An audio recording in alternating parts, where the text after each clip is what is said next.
The Crowning of Arthur, from Le Mort d'Arthur, by Sir Thomas Mallory. King Uther Pendragon, ruler of all Britain, had been at war for many years with the Duke of Tintagel in Cornwall when he was told of the beauty of Lady Igraine, the Duke's wife. Thereupon he called a truce and invited the Duke and Igraine to his court, where he prepared a feast for them, and where, as soon as they arrived, he was formally reconciled to the Duke through the good offices of his courtiers. In the course of the feast, King Uther grew passionately desirous of Igraine, and when it was over, begged her to become his paramour. Igraine, however, being as naturally loyal as she was beautiful, refused him.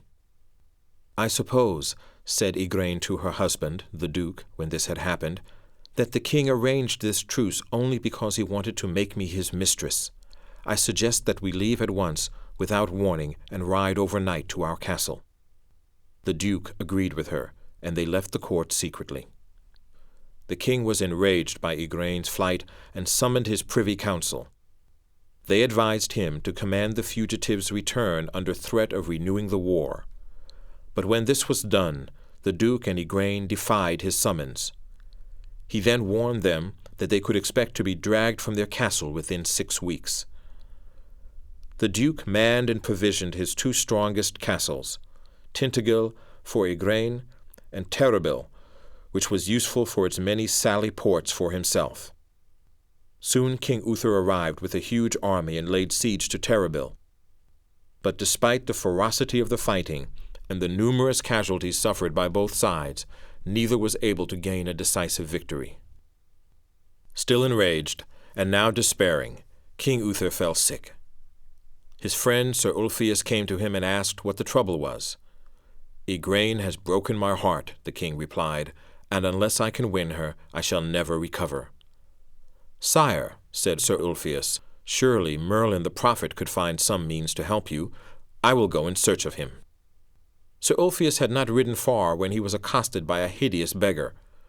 "For whom are you searching?" asked the beggar, but Sir Ulfius ignored him. "Very well," said the beggar, "I will tell you. You are searching for Merlin, and you need look no further, for I am he. Now go to King Uther and tell him that I will make Igraine his if he will reward me as I ask, and even that will be more to his benefit than to mine." "I am sure," said Sir Ulfius, "that the king will refuse you nothing reasonable." "Then go, and I shall follow you," said Merlin. Well pleased, Sir Ulfius galloped back to the king and delivered Merlin's message, which he had hardly completed when Merlin himself appeared at the entrance to the pavilion. The king bade him welcome. "Sire," said Merlin, "I know that you are in love with Igraine. Will you swear, as an anointed king, to give into my care the child that she bears you, if I make her yours?" The king swore on the gospel that he would do so, and Merlin continued, "Tonight you shall appear before Igraine at Tintagel in the likeness of her husband the Duke. Sir Ulfius and I will appear as 2 of the Duke's knights, Sir Brastias and Sir Jordanus. Do not question either Igraine or her men, but say that you are sick and retire to bed. I will fetch you early in the morning, and do not rise until I come. Fortunately, Tintagel is only 10 miles from here." The plan succeeded. Igraine was completely deceived by the king's impersonation of the Duke, and gave herself to him, and conceived Arthur. The king left her at dawn as soon as Merlin appeared, after giving her a farewell kiss. But the Duke had seen King Uther ride out from the siege on the previous night, and in the course of making a surprise attack on the king's army had been killed. When Igraine realized that the Duke had died 3 hours before he had appeared to her, she was greatly disturbed in mind. However, she confided in no one. Once it was known that the Duke was dead, the king's nobles urged him to be reconciled to Igraine, and this task the king gladly entrusted to Sir Ulfius, by whose eloquence it was soon accomplished. "And now," said Sir Ulfius to his fellow nobles, "why should not the king marry the beautiful Igraine? Surely it would be as well for us all." The marriage of King Uther and Igraine was celebrated joyously 13 days later.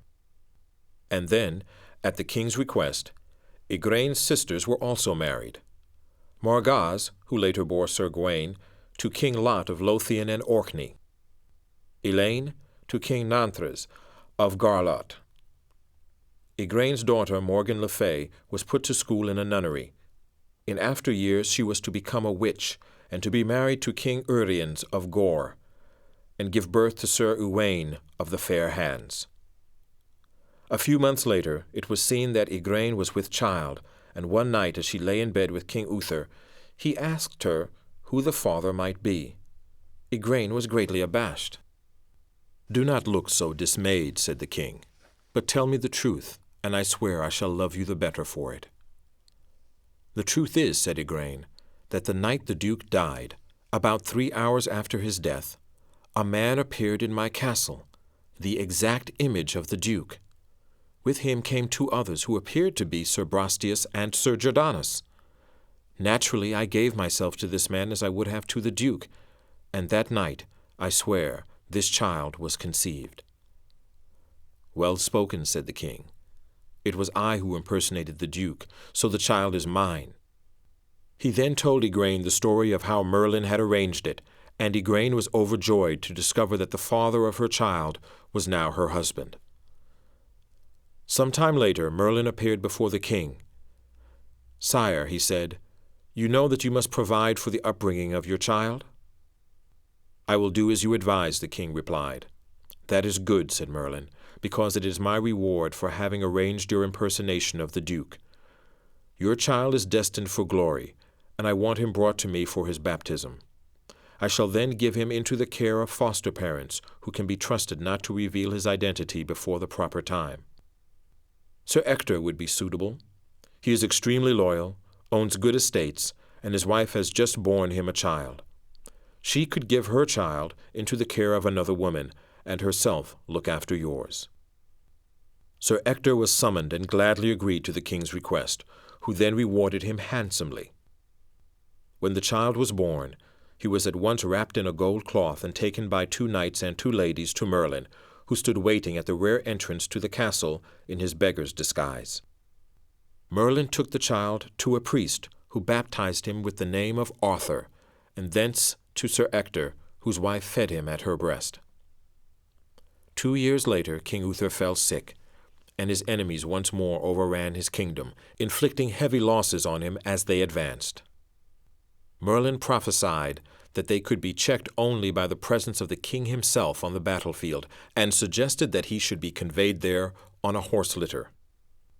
King Uther's army met the invader on the plain at St. Albans, and the king duly appeared on the horse litter. Inspired by his presence, and by the lively leadership of Sir Brastias and Sir Jordanus, his army quickly defeated the enemy, and the battle finished in a rout. The king returned to London to celebrate the victory. But his sickness grew worse, and after he had lain speechless for 3 days and 3 nights, Merlin summoned the nobles to attend the king in his chamber on the following morning. "By the grace of God," he said, "I hope to make him speak." In the morning, when all the nobles were assembled, Merlin addressed the king. "Sire, is it your will that Arthur shall succeed to the throne together with all its prerogatives?" The king stirred in his bed, and then spoke so that all could hear. "I bestow on Arthur God's blessing and my own, and Arthur shall succeed to the throne on pain of forfeiting my blessing." Then King Uther gave up the ghost. He was buried and mourned the next day, as befitted his rank, by Igraine and the nobility of Britain. During the years that followed the death of King Uther, while Arthur was still a child, the ambitious barons fought one another for the throne, and the whole of Britain stood in jeopardy. Finally the day came when the Archbishop of Canterbury, on the advice of Merlin, summoned the nobility to London for Christmas morning. In his message, the Archbishop promised that the true succession to the British throne would be miraculously revealed. Many of the nobles purified themselves during their journey, in the hope that it would be to them that the succession would fall. The Archbishop held his service in the city's greatest church, St. Paul's, and when matins were done, the congregation filed out to the yard. They were confronted by a marble block into which had been thrust a beautiful sword. The block was 4 feet square, and the sword passed through a steel anvil which had been struck in the stone, and which projected a foot from it. The anvil had been inscribed with letters of gold. Whoso pulleth out this sword of this stone and anvil is rightwise king born of all Britain. The congregation was awed by this miraculous sight, but the archbishop forbade anyone to touch the sword before Mass had been heard. After Mass, many of the nobles tried to pull the sword out of the stone, but none was able to. So a watch of 10 nights was set over the sword, and a tournament proclaimed for New Year's Day, to provide men of noble blood with the opportunity of proving their right to the succession. Sir Ector, who had been living on an estate near London, rode to the tournament with Arthur and his own son, Sir Kay, who had been recently knighted. When they arrived at the tournament, Sir Kay found to his annoyance that his sword was missing from its sheath, so he begged Arthur to ride back and fetch it from their lodging. Arthur found the door of the lodging locked and bolted, the landlord and his wife having left for the tournament.